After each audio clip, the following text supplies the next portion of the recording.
Tonight's episode of the Belly Box is sponsored in part by Butthurt Cream. Instant relief for your belief. Butthurt Cream.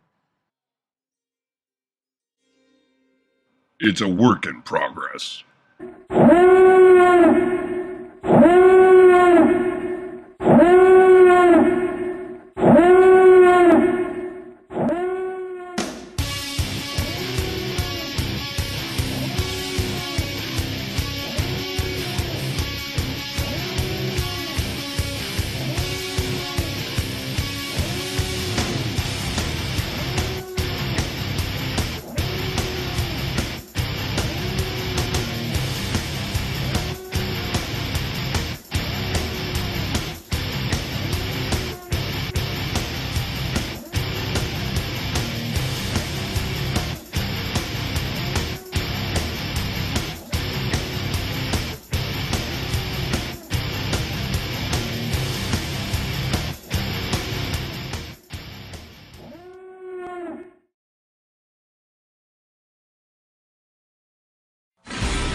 Good evening, hockey fans, and welcome to another episode of the Penalty Box with your host, Kalal Oakman. As you can see, we're back.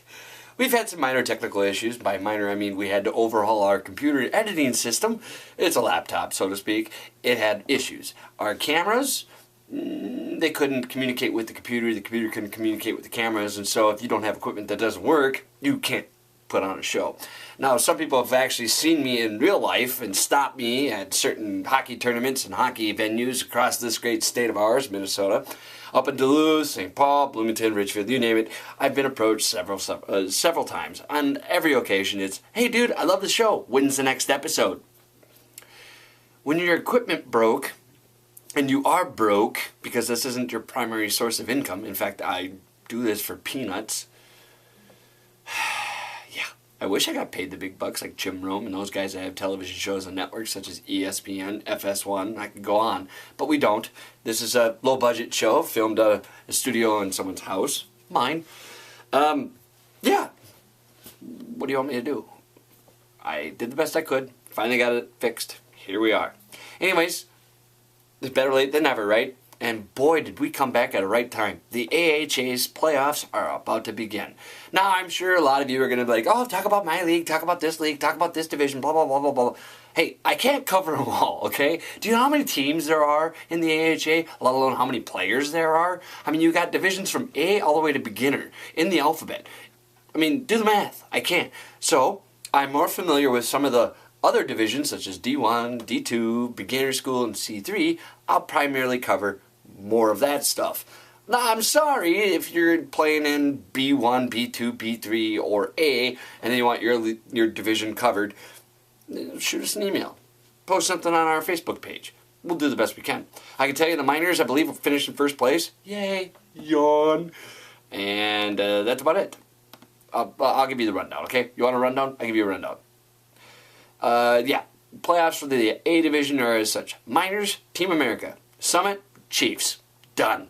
Alright? Warriors finished dead last because they got a goon named Anonic. They suck.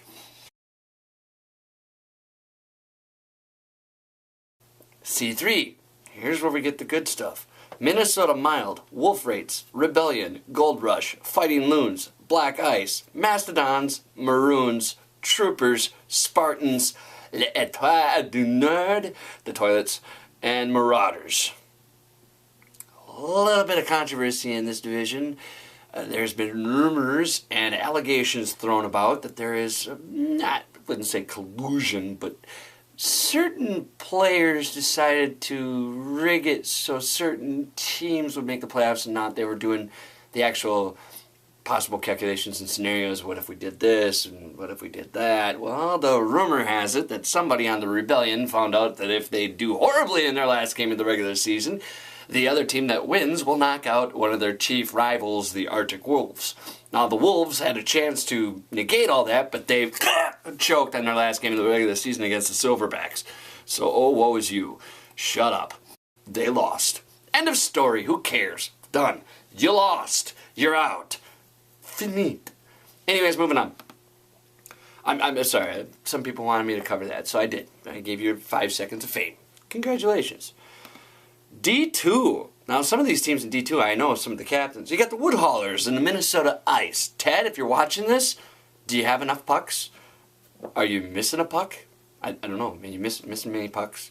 Did you get all your pucks back? But this guy's a puck whore. I swear to God. He counts the pucks. He signs them out to whoever is assigned to carry the puck back to the bench. Literally 50 frickin' feet. From the locker room to the gate to get on the ice. He makes them sign them out. He counts them. And when they come back after the game, he counts them again to make sure that he is, even Stevens with the pucks they signed out. I kid you not. This guy does this. Ted, if you're watching this, you're a puck whore. I said it. I said it once. I'll say it again. Puck whore. Jesus Christ. How expensive is a puck? I mean, you could buy pucks at Pure Hockey or online at any other retailers, if you will, for what? $1.50 a piece? Maybe $2 a piece? They can't be that expensive. And your puck back whole time, honey? I mean, seriously. Come on. This is beer league. Anyways, as I was saying, so you have the Woodhaulers, Minnesota Ice, Minnesota Pines, and the Ice Cobras. They're the ones that made the playoffs in D2. Beginner's school, everybody makes the playoffs. Congratulations. Yeah, the 4 teams in the beginner school make their playoffs, and so the top 2 teams that finish the regular season go to the championship game. The bottom 2 teams, they play the third place game. Congratulations. Best of luck to you guys. Good luck in D2 next year. And now D1. You have the Fighting Loons, the Troopers, the Moose, the Hellfish, Le Trois du Nord du One, the Toilets, and Wolfpack, Fighting Walleye, Northeasters. Those are your teams. Now, you had the 2 divisions, obviously, East and West. The East Division winner was the Fighting Loons. They had 1 loss on the entire season. That loss came to the Wolfpack. Then they had the Fighting Walleye, the Flying Hellfish. Oddly enough, the Flying Hellfish, I don't know how they got their name, but I know you had this story. I don't know how they figured out the actual name Flying Hellfish, but I can tell you that the previous 2 names that they submitted were rejected because of trademark infringement. Their first choice was Orange Crush. Well, obviously they can't be called the Orange Crush because that was the Denver Broncos back in the early 80s, late 70s. Then their second name was, I believe, the Attack of the Killer Tomatoes. Once again, that was trademarked because that was a really horrible yet funny B-movie back in the early 80s. Yeah, Attack of the Killer Tomatoes. So they settled on Flying Hellfish. True story. I kid you not. Honestly, I like the Orange Crush because that's what they look like. A giant orange crush. I mean, look at the penalty minutes that King racked up. 34 over the season. There's only one person in D1 that had more penalty minutes than King. And that's Zaris. Well, I'll get to that in a second. But Matt Zaris, I'm sorry, penalty minutes. No, that's not a measure of goonery, if you will. It's a measure of how much passion he has for his team and the game of hockey. He's very passionate. 38 minutes worth. Anyways, moving on. So, like I said, on the Hellfish, you have... they combined 34 penalty minutes? No, I'm sorry, that's King. King had 34 penalty minutes. I think the Hellfish combined for, 114, is it? I gotta look this up. It's up there. My dog's starting to bark again. No, the Hellfish, yes. 114 penalty minutes they racked up over the season. 114. 34 of them came from King. The Wolfpack, they had 116, 2 more than the Hellfish. And, ironically, Matt Zaras had so much passion, he just couldn't control himself. 38 penalty minutes. During the regular season, if you reach the number of 40 penalty minutes, you get suspended for 2 games. I've been told by sources that their last game, since they clinched 2 weeks before the end of the regular season, they said as a team, Matt, you're our captain, but you're fucking benched. That's right, they benched him. You want to know why they benched him? Because not only is Matt leading the team in penalty minutes, he's also leading the team in goals too. And frankly, he's a huge part of their offense, and they can't afford not to have him for 2/3 of the playoffs. If you were to get one penalty, just one call, no matter how minor, probably from Stevie Wonder or Ray Charles, the 2 referees at the time, Matt would have been, facing a 2-game suspension. So the team said, if you bring your stuff, we're going to hockey tape you to the locker room. So Matt, being the good captain that he is, left his hockey stuff at home and just coached. At which point the team threatened to duct tape his mouth shut if he started to yell about the game. Good news is, Matt didn't. No penalties were assessed, and now he gets an additional 20 penalty minute bump. And so does King, 20 penalty minute bump to the next threshold, which is now 60 instead of 40. So Matt gains 22 penalty minutes, King gains 26 penalty minutes before they're, at risk of being suspended for 2 games. I don't know how they rack up so many penalty minutes, but they do. And moving on. After this break, we're going to talk a little bit more about penalty minutes and referees. And I was talking to a tier admin and watching some of these playoff games, or not playoff games, but games leading into the playoffs. And I had a very interesting conversation with him about the referees and how some of them swallowed the whistle so far. If they farted, it would have made a sound and the play would have stopped. We'll be right back after this. Don't go away. Tonight's episode of the Belly Box is sponsored in part by Butthurt Cream. Instant relief for your belief. Butthurt Cream. Welcome back. Now, as I was talking to earlier in the previous segment, I went a little long, I do apologize. The referees. I was talking to a tier admin about the referees and how they call penalties and how towards the end of the season they were swallowing their whistles. I mean, it was obvious. I heard one guy sneeze and it sounded like a whistle. For one game, one guy got hit in the face with a freaking stick, right? A high stick guy gets hit in the face with a stick, goes to the ice. No blood was drawn, just goes to the ice, clutching his face. The guy that hit him in the face, another skater from the other team, came over to the guy, made sure he was okay, and said, sorry about hitting you in the face with my stick. Literally, he said, sorry about hitting you in the face with my stick. The referee skates up, goes, are you guys okay? And the guy that hit the dude in the face says, yeah, he's fine. He says he's okay. I kind of caught him in the face with my stick. Now, if you hit somebody in the face with a stick, according to the United States hockey rules, which the AHA follows, it's a 2-minute minor for high sticking. Draw blood, it's a 4-minute double minor for high sticking. A penalty, an infraction. Was there a penalty called on that particular play? Nope. I mean, seriously, what do you got to do to get a high sticky penalty? A different game. Ironically, same player. He gets hit in the face by a guy's stick so bad it breaks his freaking shield. Yes. The guy went McCracken on him. If you've ever seen Slapshot, there's a guy named McCracken who can take the blade of a stick and rip your eyeball out of its socket with it. It's at the end of the movie. It's absolutely hilarious. Ironically, they're wearing the same uniforms that the Hellfish wear, so that's kind of weird. But literally, he gets hit in the face, breaks his face shield, no call. None. There were several of those calls. There was a couple blatant tripping calls I saw in a game against the Troopers and the Northeasters. It happened in the corner, in the offensive zone, down in the corner. It was kind of a dangerous play. Tripping. Blatant tripping. The guy's stick is between the skater's legs, and he moves the stick to try to hit the puck from behind, takes out the guy's legs. No call. I'm serious. No call. So the conversation I had with the tier admin is like, how do you explain this? He goes, honestly, should have been a call. I have no idea. Now, I don't mean to call out referees. I'm not one to call out referees. I really am not. I appreciate refs. They have a hard job. You got to see stuff and make calls in a split second on the ice when shit's flying really fast. And sometimes you guys get hit by pucks and other players that lose skate edge and whatnot. And, it's dangerous work. I have a lot of respect for you guys. But there's a couple of you guys that are giving the rest of you a bad name. I mean, literally, I was at one game where it looked like Ray Charles and Stevie Wonder were calling the game. One, the guy didn't know what face-off dot to drop the puck at after a whistle. And two, they wouldn't call a single penalty. Not one. And I could have called like 4 of them. Nothing. In fact, one ref was quoted as saying, I just want this game to get over with. I'm not calling a thing. So I actually marked down how many times the whistle was blown for the entire game. The entire game. 3 periods, 17 minutes, stop time. In a 3-2 game. 17. 17 whistles. 17. Yeah, 17 stoppages play in a 3-period game. That's pretty fast.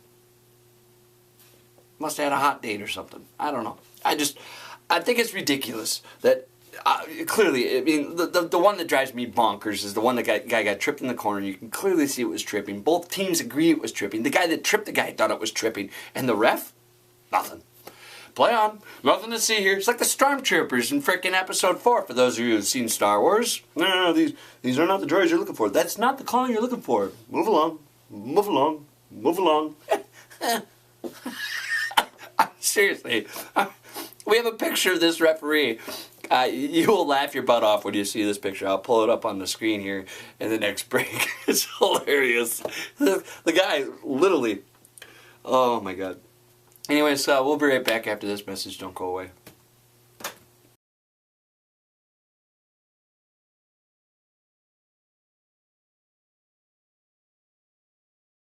Tonight's episode of the Belly Box is sponsored in part by Butthurt Cream. Instant relief for your belief. Butthurt Cream. Welcome back. Now, as we were talking earlier about the referees and whatnot, they have a hard job. They really do. I'm sorry, but clearly in that picture right there, you can see why this guy has a hard time calling penalties. I would too, if I was blind. And, of course, there's Mr. One Hand himself, the ultimate one-handed deker. In fact, this guy doesn't know it takes 2 hands to work a stick until he starts to shoot. He just skates around one-handed because, it wouldn't be fair if he didn't. His name is Justin Franklin. 7 goals, 7 assists, and 14 points. Now, you may have remembered Franklin was on the Wolfpack last season with McConnell, but Franklin was traded to the Loons, so to speak, basically given his walking papers from the Wolfpack, picked up by the Loons for a bag of pucks. Yeah, based on the 7 goals, 7 assists, and 14 points, Franklin actually, I would say that he's probably playing a little bit better than a bag of pucks, even though he's captain one hand. I mean, seriously, if you're watching this show, Franklin, put both hands on the frickin' stick. And trust me, the Flying Hellfish, they play a physical... this is a non-check league. They play a physical game. They like to get in your face. They like to rough it up a little bit. And sometimes they ride that edge, that fine edge of body contact for position and checking. And most times they're spent more time in the penalty box than I do on this show. King. I mean, look at his penalty minutes, for God's sakes. Hey, the Wolfpack won the D1 championship 2 seasons ago, failed to make the playoffs last season, but are back in the dance again this year. They're the only team to beat the Fighting Loons in D1 East. They are led by a guy named Matt Zaras, their captain. Matt Zaras claims he has a lot of hockey passion, that's why he has 38 penalty minutes. But that aside, this guy also has 11 goals, 16 assists, and 27 points. Leads the team in scoring. And then there's this new guy that they have, named Troy Larson. Claims to be a goalie. He won 10 games, lost 6, but won 10. But as far as being a goalie, that's debatable. I mean, the guy, like I said, won 10 games. But when you're on a team that shoots the puck 50-some-odd times at the other net, they're playing a lot of in that zone, I can understand why his goals against average is not the greatest, because he doesn't face a lot of shots that game. He falls asleep. He has narcolepsy, I guess. Because the guy will fall asleep at the net and think that he's a skater. He'll skate out of the crease, come over and play the puck, botch it up, and the other team scores a short-handed goal. That's an M. Brown kid from Loons. He did that. Honest to God. I kid you not. It happened. All kidding aside, I forgot to mention another goaltender. This goaltender, we talked about Larson and the Wolfpack. I'm going to get off the Wolfpack now. I'll go back to the Flying Hellfish. This particular goaltender actually saw me at one of these games, came up and talked to me. He asked me for coaching tidbits and tips and how he could play his game better. I say you need to track the puck a little bit better, because this guy has a tendency that when he's screened, instead of dropping low and taking away as much as the bottom part of the net and forcing the people to go up high on him from long range, he likes to do this. Hi. and then drop to his knees. That little delayed reaction, pucks go behind him down low because you're standing up. That's and he has issues tracking the puck when it's down close. And he's a pretty good goalie. His goals against average is 3.56. He gave up 57 goals, and he took 400 shots. 400 shots. Save percentage of 8.57. He won 8 games, lost 5. Not a bad goalie. But Mr. Campbell, I told you I'd give you a shout out on the show because you, sir, are a true fan. This guy didn't know that we had a GoFundMe page. He actually offered to pay for our equipment repairs. A little late in that because it was already repaired. But we appreciate the sentiment. It's the thought that counts. Even though you're on the Hellfish or the Attack of the Killer Tomatoes, the Orange Crush, or whatever the hell they were called in Slapshot, because that's what you look like with Ogie Oglethorpe as your captain. You know Ogie Oglethorpe. I mean, seriously, the story with King is King got deported from the United States to Canada, and Canada's refusal to take him. So now King's still playing here. I mean, with all the controversy and all the trouble, I mean, the guy second in the division in penalty minutes, the guy is a little bit of a hothead, if you ask me. I mean, that's coming from a person that actually talked about a hothead last season on the Northeasters, Jeremy Johnson. That guy has the title of hothead. I mean, there's a guy in the British Premier League that holds the world record for the fastest red card in a game. 1 second. Yeah, 1 second. Red card. Ejection from a game. Jeremy Johnson is a close second. Except Jermaine Johnson or Jeremy Johnson, well, I butcher your name. Not an actor. The other guy is. Multi-million-dollar guy. He's hilarious. Plays hooligans all the time on many different movies. But that's not what I was going to talk about. I was going to talk about the goalies. Khan. Yes, Khan. When you shoot a puck on this guy and he makes a stop, you want to go Captain Kirk from the Wrath of Khan. I swear to God. Every time he makes an unbelievable save, like something that you should be making in, say, like C3 or C2, I'm just saying, you just go back to the bench going, Khan! I kid you not. The guy is that good. He gave up 31 goals in the season, but he has a goals against average of 2.11. He faced 392 shots, and he has a save percentage of 92, or 920. Yeah, he's 9-2-3 on the season. 92% save percentage in D1. Hello, C3. A second. The Fighting Loons Red, the division winners of the East. The Larson. Here's another guy. 1.89 goals against average with a 931 save percentage. 931. 931. He faced 497 shots. 931 save percentage. And Khan has a 920 save percentage. I think if you add up those numbers, I think it comes up with the number of C3. Good luck, boys. And that's all we have for tonight's episode. It's kind of rushed, if you will. We're trying to get as much information as we can possibly get to you in a short amount of time. So much fun that we don't have to use these little things to actually film now.